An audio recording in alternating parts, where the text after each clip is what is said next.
Друзі, всім привіт! Це канал True Kitchen. В цьому відео я покажу, як приготувати ось таку запашну піцу з високими повітряними бортиками.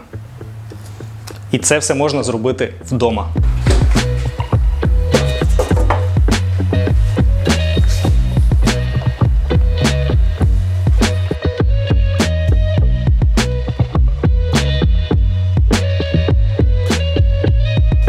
Як завжди, починаємо з замісу тіста. Додаємо і просіємо 500 г борошна. Борошно використовую капута, червону, типу 2.0, як завжди. Після борошна додаємо холодну воду. Я її взяв прямо з холодильника, тобто вона десь там 5-6 градусів температурою. Додаємо 350 мл, одразу все.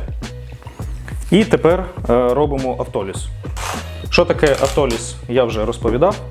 Тобто нам потрібно просто змішати борошно з водою.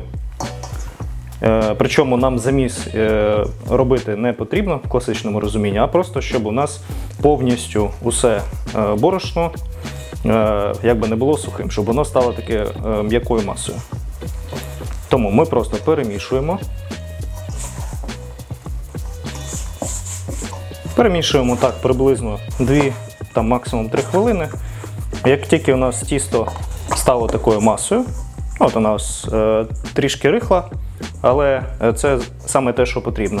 Нам головне, щоб усе борошно прилипло до цієї маси. І все. Знімаю всі залишки з рук. І тепер залишаємо тісто на 60 хвилин на автоліз. Для чого це робити? Для того, щоб у нас тісто потім було більш еластичним і більш розвиненим. Змащую водичкою край і затягую плівкою. Година пройшла, і тепер починаємо додавати дріжджі та сіль. Для того, щоб виміряти невелику кількість дріжджів, я рекомендую використовувати ось такі невеличкі ваги, котрі зможуть вимірювати 1 грам, пів граму, і робити це буде дуже якісно, на відміну від великих вагів. Зараз потрібно буде додати рівно 1 грам дріжджів швидкодіючих.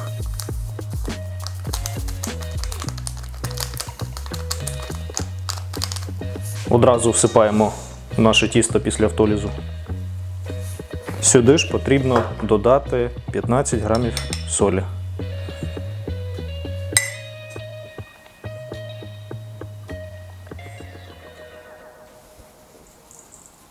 Так, і тут на цьому етапі у нас з'явилися зміни. Тобто наразі нам потрібно буде після того, як ми додали сіль і дріжджі, почати змішувати тісто приблизно впродовж 5 хвилин. Тобто я одразу ставлю таймер на 5 хвилин. І потихесенько замішуємо тісто. Як і до цього, показую, що після автолізу тісто вже починає тягнутися, тобто воно вже почало працювати. І нам тепер потрібно сформувати його цілісну структуру. Що змінилося? Те, що я казав, що тепер додаємо замість 3 грамів дріжджів 1 грам. І це буде напряму впливати на процес ферментації. Тобто тепер у нас тісто буде трішечки менше підходити під час холодної ферментації. І потім нам потрібно буде ще більше його гріти і дозрівати після того, як ми дістанемо з холодильнику.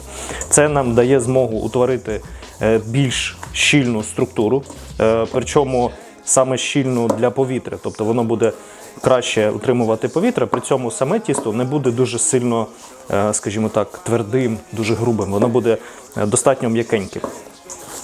І наразі нам потрібно, щоб у нас об'єднались усі компоненти, тобто і тісто, і сіль, і дріжджі. І що ще змінилося, ми тепер не додаємо олії взагалі.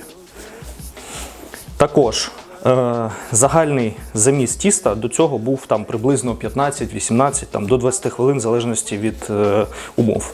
Тепер я цей процес замісу змінив. Яким чином?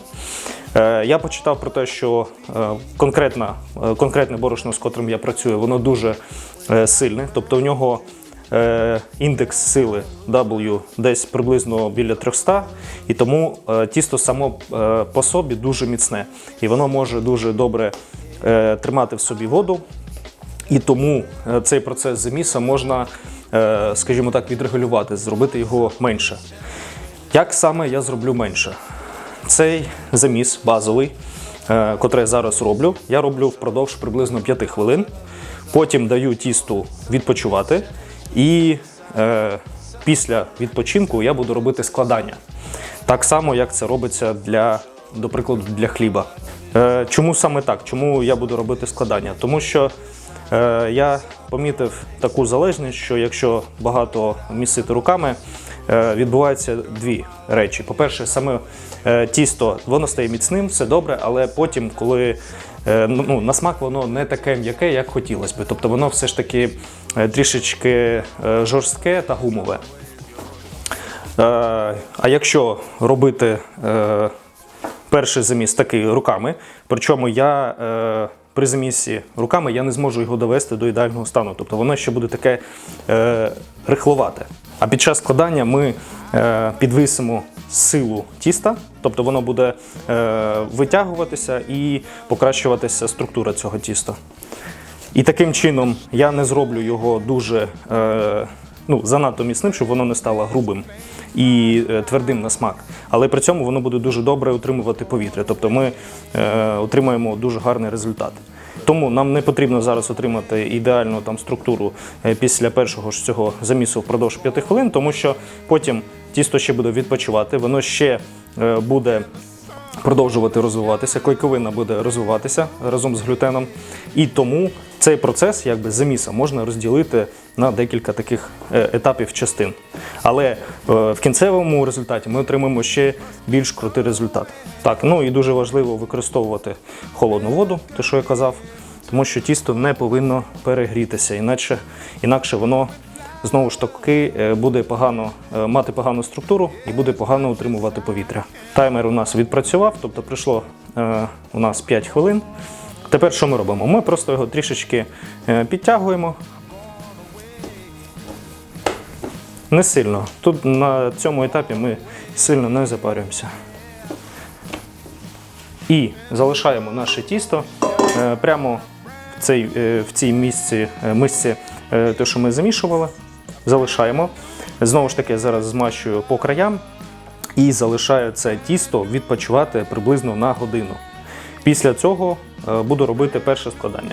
Цей час може трішечки відрізнятися в залежності від температури у кімнаті, в даному випадку у кухні. Тому, можливо, складання потрібно робити десь через 30-40 хвилин, якщо дуже спекотно. І якщо температура помірна, приблизно 25 градусів, то складання можна робити один раз на 40 хвилин на годину. В даному випадку буду робити один раз на годину. А кількість складань я потім розкажу, від чого залежить. Накриваємо тісто знову щільно плівкою, щоб воно не обсихало. І в такому стані залишаємо прямо на столі. В моєму випадку приблизно на годину. У нас пройшла година. І тепер це тісто потрібно розтягнути. Тобто ми беремо, трішечки змочую водою руки, беремо за край тіста і починаємо його витягувати. Наскільки зможемо, але дивіться, щоб воно не рвалося. І потім догортаємо до іншої сторони. І таким чином потрібно зробити з усіх 4 сторін. В залежності від того, наскільки у вас сильна мука, буде залежати, наскільки багато складань потрібно зробити, і наскільки сильно воно на цьому етапі буде тягнутися.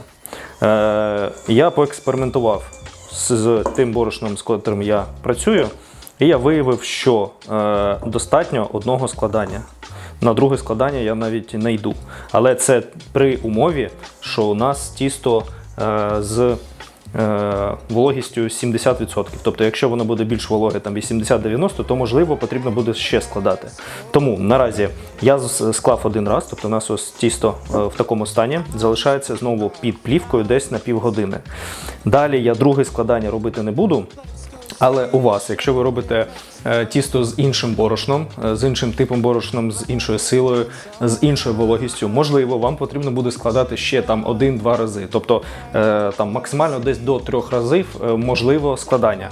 Але складати потрібно тільки тоді, коли тісто ще тягнеться. Тобто, коли воно ще не дуже сильно міцне, скажімо так. І це я покажу. Перед другим разом складання я трішечки потягну тісто, я вам покажу, що воно навіть не буде тягнутися. Тобто його фактично, щоб розтягнути, потрібно тягнути руками таким чином.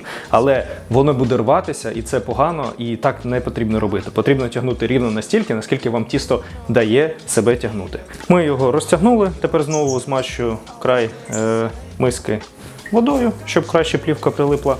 Накриваємо плівкою і залишаємо тісто знову на столі на даному етапі на півгодини. Чому? Тому що я більше складати не буду. І потім я покажу, на що орієнтуватися, чи потрібно там складати, чи ні. Але зараз, через півгодини, ми будемо вже формувати тісто і підготовлювати його до холодної ферментації у 2 дні. Тому побачимось через півгодини. Після складання пройшло півгодини. Тісто у нас трішечки розслабилось. Знову я трішки намочую руки. І дивіться, у нас утворюється тісто, котре вже сильно не тягнеться. Тобто його на даному етапі вже можна більше не тягнути. Його можна пропорціонувати і закатати у шари. Як ми це робимо? Я знаю, що у нас тут повинно вийти зараз 3 кулі.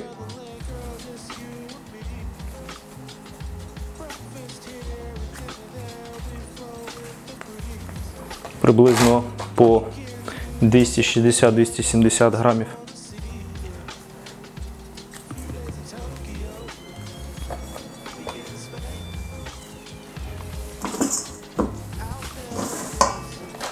І тепер нам потрібно кожну кульку закатати у шар, для того, щоб у нас було натяжіння тіста. Як це робити?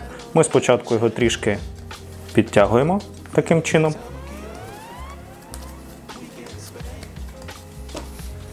І потім закатуємо руками. Воно може бути трішечки липке, це нормально. І єдине, що воно повинно бути таким прохолодним, скажімо так. І знизу ми його защіпуємо і отримуємо ось таку гарну кульку. Як бачимо, ми його дуже довго не замішували, ми його тільки складали, але воно добре повертається назад. Тобто воно достатньо сильне в нас. І це дуже добре. Тобто ми отримали майже той самий результат, що і до цього. До цього я маю на увазі у попередньому відео, коли ми знімали. Але ми отримали той же результат, але іншим шляхом. Але це буде мати вплив далі на те, як саме тісто буде себе вести під час запікання у духовці.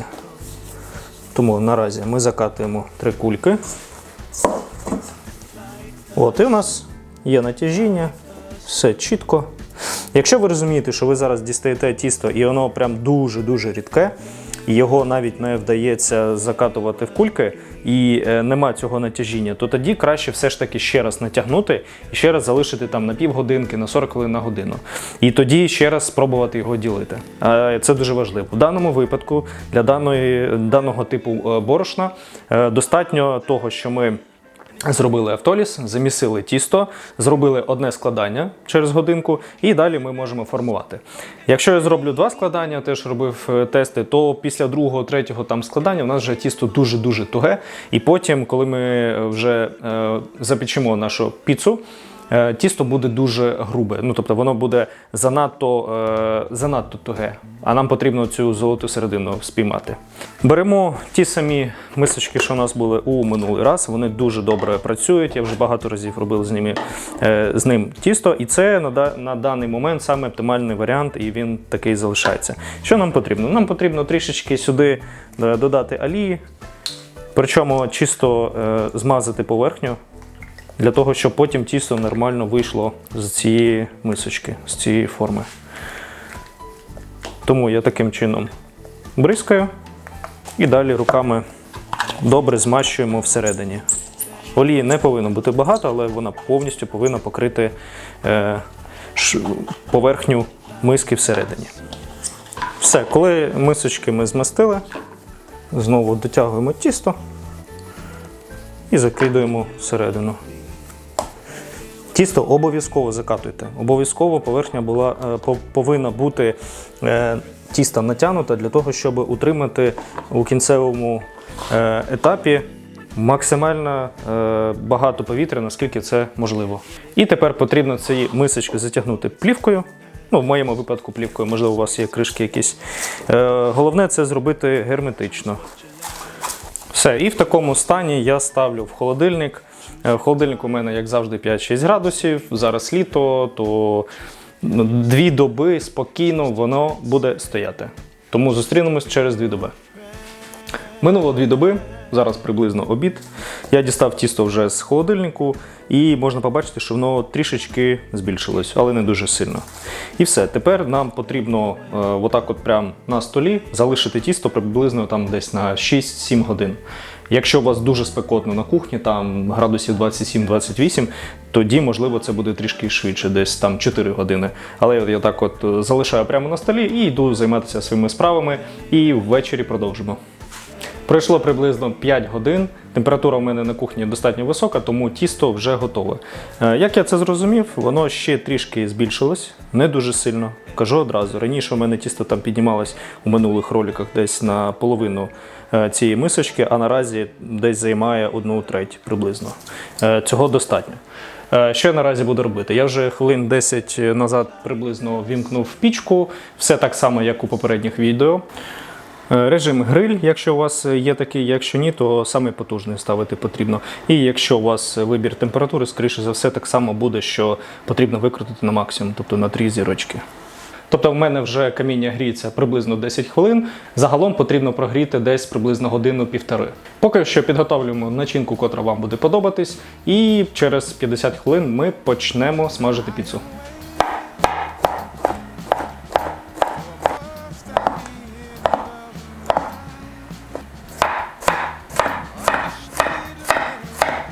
Пічка вже гріється годину, тому починаємо збирати піцу. У попередньому відео я використовував для підпилу борошно, в цей раз я буду робити на манній крупі, звичайній.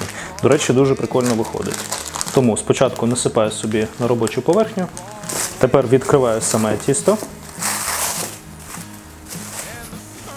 От у нас воно ось таке виходить, трішечки бульбашки видно.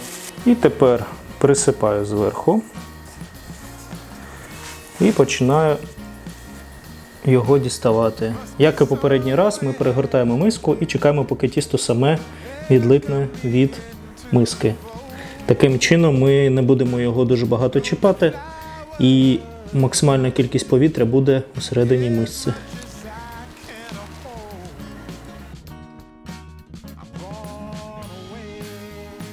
Тісто у нас вийшло із миски, тепер присипаємо зверху. Добре присипаємо. І тепер починаємо, як завжди, з середини до краєчків виминати наше тісто, видавлювати повітря у бортик. Якщо ви будете розуміти, що у вас прилипають пальці до тіста, тоді в цей момент ще присипайте муку, або в моєму випадку манку, до тіста. І потім, якщо дуже буде багато підпилу, то ми його просто стряхнемо. Це не проблема. Головне, щоб зараз нічого не прилипало до рук. От як у мене зараз це виходить.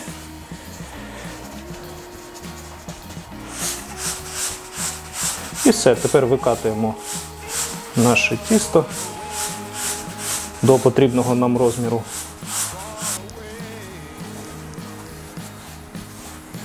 Так, тепер я буду розуміти, що на даному етапі мені підпил не потрібен, я його прибираю. І тепер роблю 2 речі. Я знімаю зайве з нашого тіста і дотягую до потрібного розміру.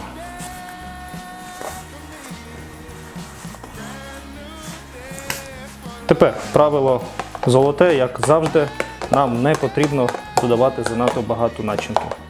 Тому додаємо трішки соусу.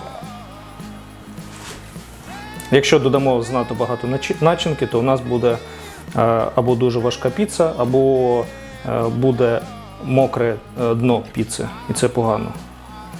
І плюс у нас піца буде швидко готуватися, тому начинка теж повинна швидко приготуватися.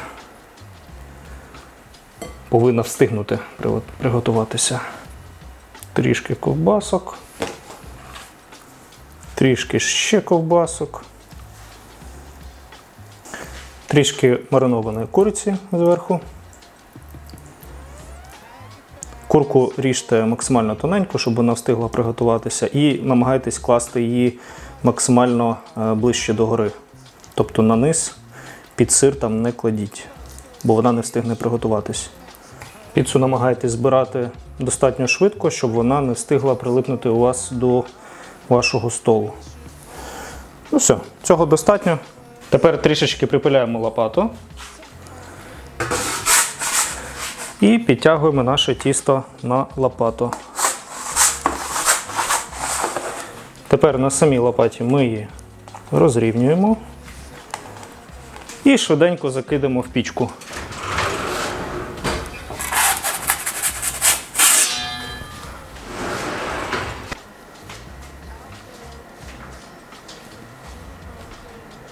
І зараз вже видно, що в першу хвилину тісто починає дуже швидко рости. Це те, що нам потрібно.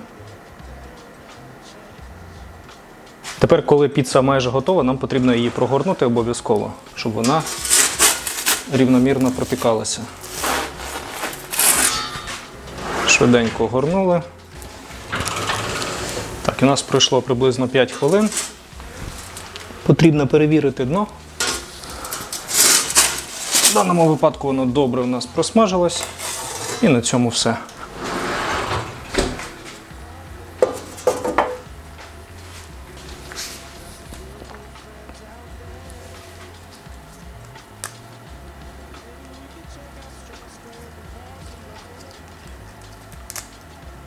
Ну все, перевіряємо, щоб у пічці, коли запікається тісто, щоб ви на нього стукали і воно було таке, як корка хліба.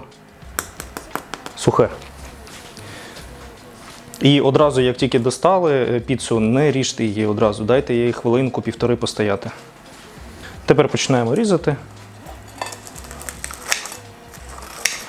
Пахне дуже круто, як завжди.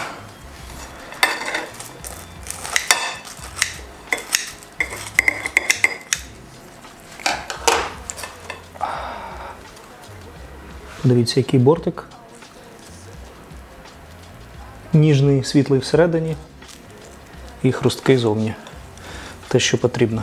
Ну і все, друзі, піца в нас вже охолонула, я її порізав, тому можна куштувати. Подивіться, яке дно у нас засмагле. Ну і як вона добре, пружньо стоїть. Дуже гарно.